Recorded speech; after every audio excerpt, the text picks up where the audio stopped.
ভোরের আলো ফোটার সঙ্গে সঙ্গে সাভারে জাতীয় স্মৃতিসৌধে জড়ো হতে থাকেন জুলাই গণ অভ্যুত্থানের রাজপথে থাকা ছাত্র জনতা। রাজধানী সাভার আশুলিয়া সহ আশপাশের এলাকা থেকে খণ্ড খণ্ড মিছিল নিয়ে যোগ দেন সমর্থকরা।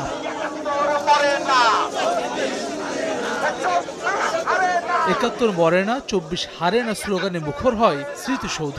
সকাল ৮টায় নেতাকর্মীদের সঙ্গে নিয়ে শ্রদ্ধা নিবেদন করেন তথ্য উপদেষ্টার দায়িত্ব ছেড়ে নবগঠিত জাতীয় নাগরিক পার্টির আহ্বায়কের দায়িত্ব নেয়া নাহিদ ইসলাম, সদস্য সচিব আখতার হোসেন, মুখ্য সংগঠক সার্জিস আলম, হাসনাত আবদুল্লাহ সহ কমিটির সদস্যরা। নেতারা বলেন, ৫৪ বছরেও অধরা থাকা স্বাধীনতার মূল মন্ত্র বাস্তবায়নে অঙ্গীকারাবদ্ধ এনসিপি। স্বাধীনতার যে মূল মন্ত্র ছিল সাম্য, মানবিক মর্যাদা এবং সামাজিক সুবিচারের বাংলাদেশ, ৫৪ বছর ধরে তা অধরা থেকে গেছে। আমরা পুরো বাংলাদেশকে বলতে চাই, পুরো বিশ্ববাসীকে বলতে চাই, বাংলাদেশের জনগণ, মাটি এবং মানুষের যারা রয়েছেন পুরো আকাশের মধ্যে ইনকিলাব জিন্দাবাদ লিখে দিবে ইনশাআল্লাহ। ভিশনের ফুলঝুরি মেগা অফারে ফ্রিজ কিনলেই পাচ্ছেন ১৬ পিসের আকর্ষণীয় গিফট বক্স একদম ফ্রি। দলের আহ্বায়ক নাহিদ ইসলাম বলেন, পুরনো সংবিধান এবং শাসন কাঠামো রেখে নতুন বাংলাদেশ বিনির্মাণ সম্ভব নয়। নতুন প্রজাতন্ত্র গড়তে গণপরিষদ নির্বাচন এবং নতুন সংবিধান প্রয়োজন। পুরনো সংবিধান এবং পুরনো শাসন কাঠামো রেখে একটি নতুন বাংলাদেশ বিনির্মাণ সম্ভব নয়। আমরা একটি গণতান্ত্রিক সংবিধান গড়ে তুলতে পারিনি। একটি একদলীয় সংবিধানের মাধ্যমে ফ্যাসিজম এবং একদলীয় স্বৈরতন্ত্রের বীজ বপন করা হয়েছিল। ফলে আমরা বলেছি যে একটি নতুন প্রজাতন্ত্র আমাদের গড়তে হবে এবং তার জন্য একটি নতুন সংবিধান এবং গণপরিষদ নির্বাচনের প্রয়োজন। পরে নবগঠিত দলের নেতাদের শুভেচ্ছা জানান সাভারের ছাত্র জনতা।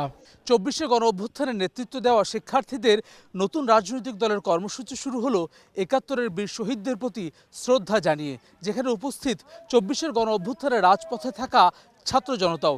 তাদের প্রত্যাশা, ৭১-এর চেতনা এবং ২৪-এর আকাঙ্ক্ষা পূরণে কাজ করবে নতুন এই রাজনৈতিক দল।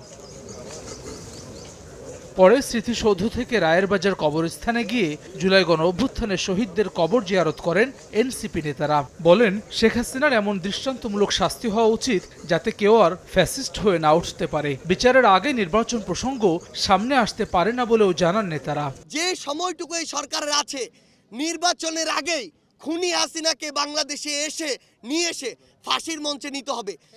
যতদিন না আমরা খুনি হাসিনাকে ওই ফাঁসির মঞ্চে না দেখছি, এই বাংলাদেশে কেউ যেন ভুলক্রমেও ওই নির্বাচনের কথা না বলে। ল স্পেশালিস্ট রয়েছেন, তাদের বিশেষভাবে কোনো এই ট্রাইব্যুনাল সংখ্যা বাড়ানোর মধ্য দিয়েও যদি এইটাকে বিশেষ গুরুত্ব দিয়ে এই জুলাই গণ অভ্যুত্থানের বিচারটা দ্রুততম সময়ের মধ্যে করতে হবে। শুধু বাংলাদেশে না, পুরো পৃথিবীতেই কোনো স্বৈরাচারী, কোনো জালেম যাতে এই ধরনের কার্যক্রম করার আগে, গণহত্যা করার আগে একবার ভেবে নেয়, এরকম কঠোরতম বিচার হওয়া উচিত। এই বিচার নিদর্শন হিসেবে থাকা উচিত পুরো পৃথিবীর ইতিহাসে। এনসিপি নেতারা জানান, দেশব্যাপী সংগঠন বিস্তৃত করতে নানা কর্মসূচি নিয়ে মাঠে থাকবে নবগঠিত রাজনৈতিক দলটি।